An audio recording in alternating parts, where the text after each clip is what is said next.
Ladies and gentlemen, welcome back. AtR podcast. Gio Garcia here. I'm alongside Christian Mosqueda. Back in the building. 334. Episode number 334.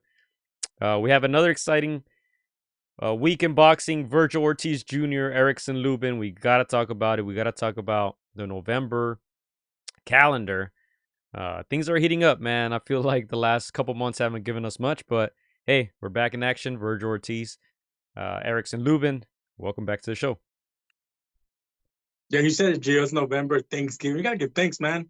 Starting to heat up. A lot of good names. I'm excited for certain cards happening this November. But yeah, man, let's get it. Let's get into it with Virgil Ortiz Jr. and Lubin, man. What are your thoughts, first of all, Gio, on that fight? How high is your excitement level for this bout? I would say pretty high. I think I almost forgot this fight was happening this weekend. Big Bro reminded me of it. He's going to come through and watch it. But, you know, these are, I think, two guys with different types of momentums going into this fight. One, Virgil Ortiz Jr., you see him there. He is a guy who recently made the move to 154 pounds. You see the victory against Israel Madrimov in February of this year. Won that one relatively easy.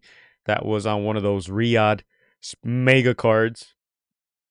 Excuse me. And then before that, in August of 2024, that fight against Sergey Boachuk that was pretty tough, pretty difficult. He went down a couple times.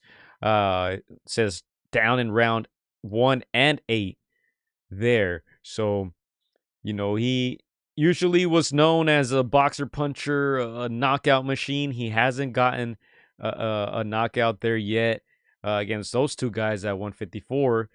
So the predictions I think are going to be interesting. But just to answer your question real quickly, yes, I'm very very excited for this one. Erickson Lubin, a veteran, 27-2, 19 KOs, 30 years old, and you're gonna look at some of those names here. Jesus Alejandro Ramos, which I don't know. I'm still not convinced that he won that one. I believe that was on one of the Canelo undercards. He lost badly versus Sebastian Fundora. Uh, Knocked out Jason Rosario, defeated Terrell Gaucher. You see it there. Uh, he lost by KO against Jermel Charlo. So he has some names under his belt. He's experienced. Ish Smith. He's a guy who's been around, and it's a very very good test for Virgil Ortiz Jr. So yeah, I think the excitement level is definitely up there for me. Yeah, Gio. I see how it kind of gone under the radar again. A guy like Virgil Ortiz, you don't need to promote a fight that much. You know that the diehards are gonna tune in for his fights. It's always action. Reminds me a little bit of the same aura that Amir Khan had. You always knew that you were gonna get great fights. Obviously, two different fighters, two different styles. Um, but it's that kind of atmosphere, Gio, where you know you're gonna get an action packed kind of night. So yeah, again, they didn't have to promote it too much. Erickson Lubin, like you said, Gio has a pretty good resume.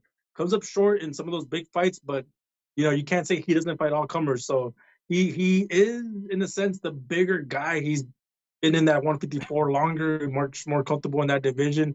And you said it, Gio. Virgil Ortiz, even though he always finds another gear, there's he's starting to see that there's a limit where his fights don't always end in knockout. So that makes this fight a little intriguing. Again, I don't know if you saw the press conference. Both very respectful, both giving each other props. Again, seems like very amicable things. But both of these guys, once that bell rings, it's gonna be nice night of action until it's not. So yeah, again, I'm excited for this fight, Gio. How much of a chance do you give an Erickson Lubin in this fight? I think he definitely has a chance. I think he has experience. He has good power. And like you said, he's used to being at 154 pounds now. I haven't looked at the odds. I have it pulled up here. I don't know if you have. I have not. All Not. right, let's pull it up. Let's pull it up live. I think he definitely has a chance. I would say, um, I'd give him maybe a 25% chance. It's my opinion. I don't know if you have something different than that. Yeah, I think that's pretty good. All right, let's look at the odds, Chris. Yeah, go for it. All right, so here they are. Virgil Ortiz minus 700 to minus 900. Wow, I'm surprised by that. Erickson Lubin plus 500 to plus 580. I was not Yeah, expecting that that.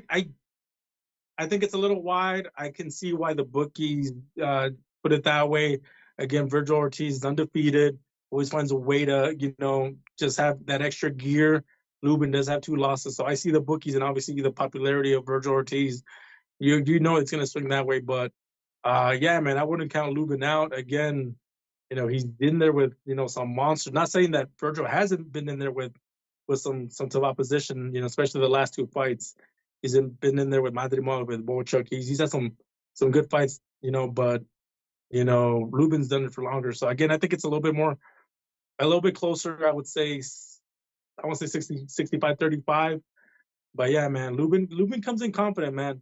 So again, you cannot overlook any opponent. I don't think Virgil is overlooking, but I don't know. You say one thing during the press conference, and you might be thinking something else.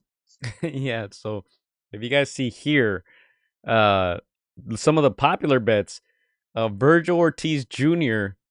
to win by KO or TKO, the odds are around minus 135. Wow. Mm. The total rounds line is often set at 9.5, with under being slightly favored at minus 110. So yeah, I feel like they're not putting enough respect on Erickson Lubin. Erickson Lubin, who, like we said, he has those two defeats, only to Sebastian Fundora and Jermel Charlo. And you see some of the other good names that he has defeated. He's coming off of 3 wins in a row after that loss to Fundora in 2022. He defeated Luis Arias, Jesus Alejandro Ramos. Like I said, that one, little asterisk there. Many people thought Ramos got robbed. And then he defeated Holmes Jr. That was this year in May for Erickson Lubin. But look, I think he has a real chance. I think it was a very interesting choice. He was supposed to take that fight against Murtazaliev, right? That's what everybody thought, that he was going to get a crack at Murtazaliev, who has a belt. Virgil Ortiz does not. I suppose he opted to fight the guy with the bigger name, maybe a bigger purse. Maybe he thinks if he's able to win, there's bigger opportunities after this. Or maybe he flat out just thought, hey, I probably can't beat Murtazaliev. Probably can't beat Ortiz. Let me just cash out. Who knows what they were thinking? I think that a lot of us are a little confused as to why he didn't want to take a title shot instead of fighting a guy like Ortiz. But hey, they made the decision. It's here now. The fight is happening this weekend. There are the headliners. This is going down in Virgil Ortiz, pretty much his hometown in Fort Worth, Texas. So all odds are against Erickson Lubin. I'm sure a lot of people will scratch their heads as to why he decided to take this, for a lot of people, tougher fight. But as we said, I don't know, Chris. I don't know if you have any different theories than me. Yeah, in my opinion, I think he decided to secure the bag, as they say in boxing, and maybe even in defeat, he feels like, hey, let me secure the bag, let me make a good account of myself, and maybe some of those other fights might still be there in the horizon. But yeah, again, I can see that, right? Taking that kind of route. In boxing, the diehard fans, they'll see when you turn down a title shot. Again, every time we interview fighters, we always ask them what their goal is, and they always say the same answer: to be a world champion. So yeah, I don't understand that aspect of it, Gio.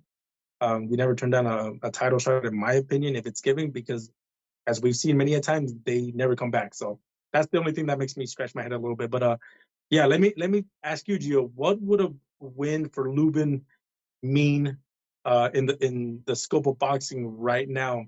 And would it be the upset of the year, in your opinion, if Lubin were to be somebody like Virgil Ortiz? I don't think upset of the year, man. I'll give my prediction later on, but I don't think upset of the year. Kyle says, crazy to think if Lubin beats Virgil, we could see Lubin versus Fundora too.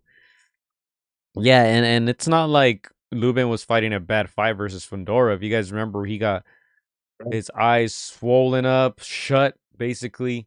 But he was fighting a good fight in that one. So Yeah. he was holding his own. So I wouldn't say upset of the year because he's the experienced guy. He's been in that division for a longer period. He's fought probably better opposition than Virgil Ortiz has in his career. So I don't think that's a crazy statement if you think Lubin might pull it off. Um, but yeah, it would be an upset nonetheless. As you guys saw the odds, most people are rolling with Ortiz. I don't know what the heck happened here, but minus 700 to minus 900 is what you see there for the odds. So not many people are giving Lubin a chance. They might be sleeping on him. I still think Virgil wins, but I don't think it's going to be as easy as people think.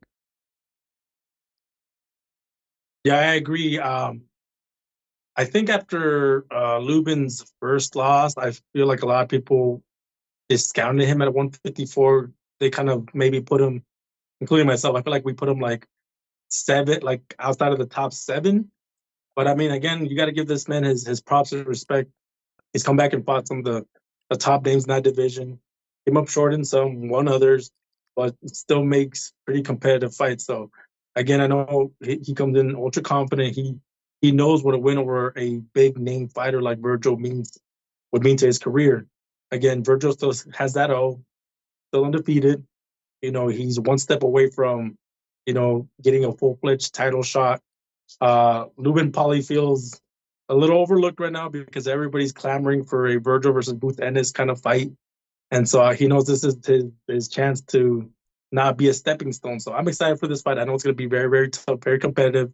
Most Virgil fights at 154 now, I feel, are very competitive in the first 6 rounds. So we'll see what happens. We'll see if Lubin employs a game plan that can give him success. Thus far, nobody has had uh, that kind of success for the full 12 rounds with Virgil Gio.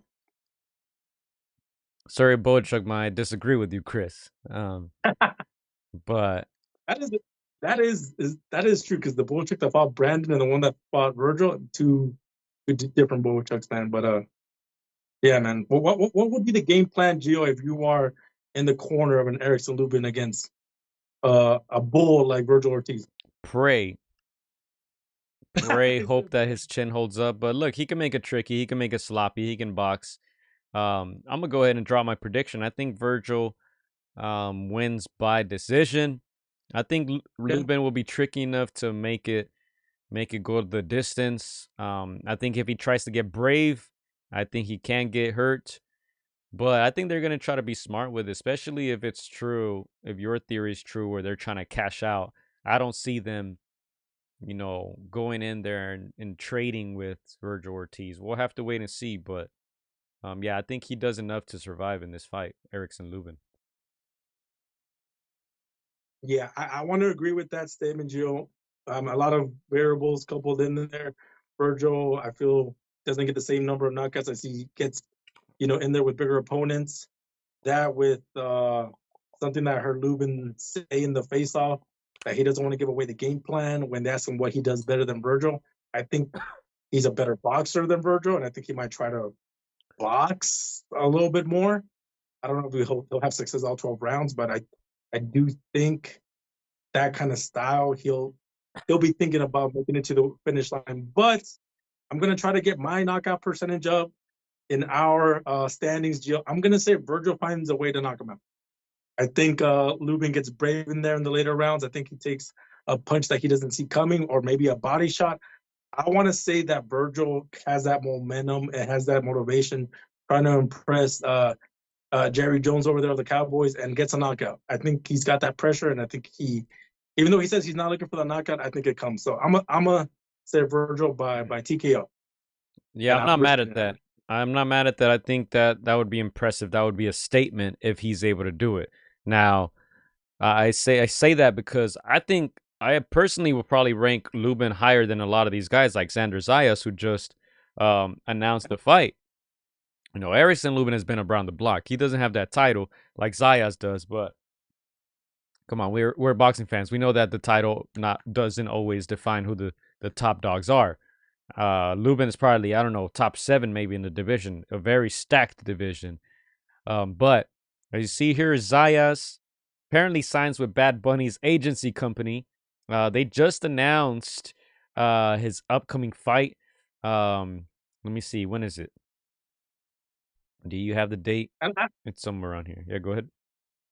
and I was gonna say, Joe, I like Xander. I like Xander's eyes. I think he's a good kid, but he cut the line. He went all the way to the front. You got Lubin out there going like, how did this guy get in front of me, man? Who let him Chinese cut? But respect his eyes. Now he's got to defend that title. I like him, Joe. We've interviewed him. Good kid, team player. I like him a lot. Very promising, but man, that boy Xander cut the line to the front. Rima Sports is what the agency is called. So they're trying to make some moves. I mean, man, this guy knows the right people because he's with Top Rank. Like you said, he cut the line. He got that belt. He's now aligned with Bad Bunny, one of the biggest artists in the world. He'll be performing at the Super Bowl. And they just announced his fight date as well. Yeah, January 31st in San Juan, Puerto Rico. He'll be fighting. Let me see. What's the name here? I lost it. Abbas Baru. I've never heard of him, Chris, but yeah. never heard of that name either. Yeah, no, having Bad Bunny in corner, that's not a bad name to have. Bad Bunny's gotta have to bring him on for the halftime show, man. Put Xander there on one of the extras, get his gloves on, let people know that he's a boxer. Something, man. You gotta put this guy in the front in front of millions of eyes, man. But yeah, man. We'll see what happens at that 154. But as for now, I agree. I think Xander, with all his talent, I think he's outside of that top 5 in my opinion, even though he's got a belt. Yeah, and you see you see his opponent here, 17-1, 9 KOs, representing Germany. Um, does he have a belt? I don't even know, honestly. The German, like a Yeah, continental belt, or I don't know why I they got call it a to. unification, but yeah, that's his opponent. I don't know. I thought they were gonna announce something big, Chris. I'm not gonna lie. I was a little disappointed. They had a whole press conference, and I thought they're finally gonna make moves, but it is what it is. MAW, thanks for the contribution. Thanks for the donation. Salute, gang. He says, just a small contribution to Appreciation Fund. Appreciate you, brother. I wanted Virgil versus WBC Fundora, TBH, but versus Lubin is still a goodie, in my honest opinion. I'm still leaning to Virgil, winner versus Fundora, or Boots next. That would be the best case scenario, I think. I think this is a real test for Virgil, and if he can pass it, I think people will start demanding that he faces one of the champions, and those are good names to face. Fundora, Boots, Murtazaliev is out there. Obviously, not as big of a name as the other two, but 154 is stacked for sure. Yeah, no, I'm excited for this one, Gio. Obviously, we had Boots Ennis fight against Lima. I forget his name. No disrespect, but that fight ended in 1 round. I mean, you're gonna get at least 6 rounds and some good rounds in this one, Gio. So I'm excited for this one again. I agree with MAW. I think this is the fight that after this, Virgil has to go after one of the champions. I think this is one one less step, like that step right before those big fights. Then I think the fans are going to demand it now. Again, Hondora's there, backgrounds there. It's such a loaded division. So much money in my opinion in this division. So many fights to be made. These guys can fight each other. Go around the rows 3 4 times, and they'll be set for life. In my opinion, because of the dance partners in that division. So I mean, and that's what the fans want. So again, I'm excited to see what happens. If you would have told me Gio Virgil versus Fundora 2 years ago, I would not have been excited about it. But now, where Fundora's at, after what's happened with Tenzu, with all these surprises, the backgrounds coming out, I'm excited to see where Virgil goes for here. I wouldn't outright favor him over Fundora the way I did in the past. So I'm excited to see what happens this Saturday night, and then after this night for the 154 division. Yeah, Baru has a WBA. Um, and look, I think the ring agrees with us. I don't know if I have Zayas this high, but they have Zayas as a number 6 boxer at 154 pounds. Mm. But hey, he has a belt. He'll be fighting in Puerto Rico, San Juan, January 31st, 22-0, 13 KOs. And as we said, Germany's Baru. 17-1, 9 KOs. He defeated Ioannis Diaz in August to win that belt. So, yeah, as I said, I expected a bigger name, but I mean, if he wins, he'll walk away with 2 belts. So, right now it starts getting real. Now you can't avoid any of the top dogs. You know, they're going to be looking for that Zayas name if he's able to get those 2 belts. And you know for sure they'll be looking for Barrow if he wins the 2 belts, right? And you know how it goes, man. They always lick their chops. You know, those guys, the Boots of the worlds, the Virgils of the worlds. You know, those guys looking for belts. There's gonna be 2 belts on the line in this one. Damn, it is again. No offense, he cut the line, and they're giving him all passes here and there. Again, I like Xander, but man, he's getting they're they're, they're, they're he's coming to the living room and sitting and putting his feet up, man. But yeah, man. Again, I think he's very promising. I agree with the Ring Magazine. 6'7" is a good place, really, where he's at. I think he's just gonna get better with time and with fights and with experience. But yeah, man. Again, I'm excited for Virgil and Lubin to get it on.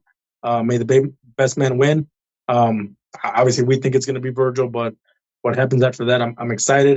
Bakram, you know, the IBF champion, friend of the show. He's got to fight on January 31st, so maybe they're lining up something there for the first half of 2016 after those 2 fights go down. So yeah, the 154 division is moving. Some good names, some great names. Let's just get it on with all these guys, Gio. Yeah, and here is what we have on that undercard. I don't recognize any names. I'm not gonna lie. So, man, I'll be tuning in for the main event. I'm not gonna lie, man. Come on, Yeah, man. I didn't see any names there. I didn't see anything that really jumped up. Again, I think they're busting a Canelo in this one, man. As long as Virgil's on the card, that's all that matters, man. Everybody else is gonna get just a small piece of the pie, Gio, as they say. Yeah, and let's see. Besides this fight, obviously, um, this weekend we have some more action. In November, we have some action going down in London. The rematch: Chris Eubank Jr. versus Connor Ben. The rematch. The first one was very good, very exciting. Yeah. That's his own pay per view. I don't know if people want to pay for that, but it's his own pay per view. Jack Catterall is on that undercard. That same day from San Luis Potosi, Rafael Espinosa is fighting Arnold Kagai. For Espinosa's belts, Emiliano Vargas on that undercard, Richard Torres Jr. on that undercard, Lindolfo Delgado on that undercard. Good undercard. We'll see who televises that, as Top Rank is no longer with ESPN. The weekend after that, November 22nd, Riyadh, Saudi Arabia, the Zone pay-per-view. David Benavides versus Anthony Yard. Jesse Bam Rodriguez versus Fernando Daniel Martinez. Abdullah Mason versus Sam Noakes. Brian Norman Jr. versus Devin Haney. And Arthur Beterbiev versus Dion Nicholson. Stacked card, Riyadh season, November 22nd. I'm like, take my money now, Gio. That's a stack card. I'm excited for that. So many great names in that fight. So many good matchups. Yeah, man. If I had the dojo, I'd go to Saudi Arabia once again. But yeah, stack card. Even a Benavides fight, even a just having Bam in there for millions to see. But what a great card. But yeah, man. Which fight in that card are you most excited, Gio? Let's see. I think Bam is always exciting, but I think the one that's probably more of a 50-50 fight is a Brian Norman Jr. versus Devin Haney. Yep. It's for a welterweight Yeah. belt. Yeah, that one's I would say one of those fights that not a lot of people saw coming. Brian Norman Jr. Just came into people's minds when he beat Santillan. He looked strong. He looked good. He's been winning since then, spectacularly, in my opinion.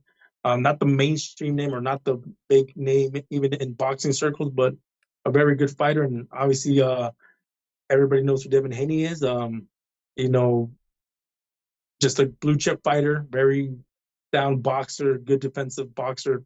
If you take that Ryan Garcia fight out of that. But the smaller fighter, obviously, we know that he walks around 160, but he is coming up from the 135s, 140s to fight a natural welterweight. So I think it's a very competitive fight, Gio. I know a lot of people will favor Devin Haney just because he's more known and very skilled, and other people are gonna favor Brian Orman Jr. because of the size. So it's a very intriguing fight. I can't wait to see it. Obviously, as we get closer, we'll drop our predictions, and we'll see where we separate ourselves in our standings, Gio. Yeah, not believe that's all I have, Chris. Anything you want to add before we get up out of here? We dropped our official predictions. I'm going Virgil Ortiz Jr. decision. Chris is going for the KO for Virgil Ortiz Jr. So that should be interesting. I'm not very confident, Gio, but when you said that you respect the decision, I mean that I gotta try to separate myself. Do you have the standings up right now, Gio, to see where we're at? I I think, think I have yeah, go ahead. I was gonna say I think I have a slight lead. I might be wrong. Maybe you already caught up to me. Maybe you already passed me. Maybe you already gave up too many rounds. The Where we at? last predictions that we have are on your screen. I think I tied you up, but I think that these are a bit outdated. Um, the last fight on there was Jesse Bam Rodriguez against Cafu. We haven't updated those the Canelo ones. So we might be tight still, but there you see some of our predictions. I was down by a lot, started making a little bit of a comeback, and you see it there. We were ended up at 41 wins, 14 L's, 14 L's. We'll probably have a couple more L's since, Chris, but I'll go ahead and update it for next week. Yeah, you started chopping down the tree little by little, man. You're like, I'm gonna pick up round 1, 2 here. I'm gonna take a rest here round 3, pick up round 4, 5. You paid off the ref a little bit on the side, I remember. But yeah, I think we're pretty close, man. I think last time we checked, I think maybe I was one up. Maybe we're tied now, but yeah, man, I got to get my knockout percentage up, man. Again, without this knockout percentage, man, these promoters ain't gonna pay attention to me, man. So let's go, man. Taking a risk with the Virgil, not 100% as confident as I was when he was in that 140 division, but I think Lubin's gonna get brave in there, man. I'm hoping he gets brave in there and gets caught with the body shot or something. Yeah, I think I think the odds are in your favor right now at the moment. But we'll see. We'll see. Like I said, if Virgil is able to stop Lubin, I think that's a big, big statement, man. And yeah, before we get out of here, as I said, shout out to MAW. Thanks a lot again for the super chat. Thanks for checking in. He says subscribe, share, and smash that like button. Yes, sir. All right, we're trying to get to 100K, man. Where are we at? 10K? We're like 10.2 thousand so far. We're trying to get to 100, right, Chris? We're getting 100,000. there, man. 100,000 It's a subs marathon. We're getting there, man. We're gonna get there soon. Don't soon. trip. Yes, sir. All right. But yeah, shout out to everyone, man. Hey, we got 2 more months, November, December. All right. And of course, you know what happens at the end of December. We're going to have the end of the year show, end of the year award. So, hey, man, start taking down your notes. Hopefully, we get some good candidates in these last 2 months. And yeah, as we said, it's heating up. November is looking really good. December is as well. There's some good names fighting in December. So it's going to be exciting stuff. And yeah, we're going to be back next week, of course, to break it all down. Virgil Ortiz Jr., Erickson, Lubin. Let's see what happens. I'm going decision. I'm sorry. Chris is going KO. We believe Virgil's going to get it done. And I don't even know if I should put a poll up, Chris. Anytime I put Virgil Ortiz on any poll, he wins by a lot. So I say we put it up. If he should clear 80%, in my opinion. He's that popular. He's that loved. He's that admired. So I say put it up. I would like to see what the fans think, man, to see if they give Lubin any sort of love. yeah, I would be surprised if he gets more than 10%. I'm not going to lie on the poll. Yeah, I'd be too. I'd be Not, too. not going to lie. But yeah, that's all I got, Chris. Take us out. Shout out to everybody for tuning in. Again, if you see this on repeat, we appreciate the love and the support. Again, November is heating up. December, coming with presents, man. Let's go. Vámonos. Shout out to Lubin, man. He's a good promoter, man. He's got a, if it doesn't work out in boxing, he's got a future in promoting, Gio. Vámonos. Salute. Peace, mates. Peace. Getting the payday. Payday. Payday for Lubin. Payday.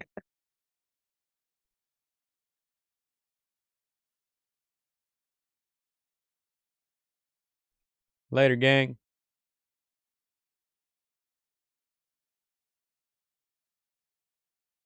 Hola amigos, soy Juan Francisco Gallo Estrada. Quiero mandar un saludo para mis amigos de Contra las Cuerdas. Échenle muchas ganas. Un abrazo, muchas bendiciones. Shout out to Against the Ropes. You know what mine is? Let's box, bitches. It's almost fight night. Shout out to Against the Ropes. Thank you for the support. Keep doing your thing. You're doing a great job. So thank you and best wishes. Huge shout out to Against the Ropes. Shout out to Against the Ropes. Thank you guys for the interview and hope to see you guys soon. Against the Ropes, always doing the right thing. Shout out to Against the Ropes, man. I appreciate you guys for having me, taking the time out y'all day. Against the Ropes, #1. Freddie Roach. Thank you very much.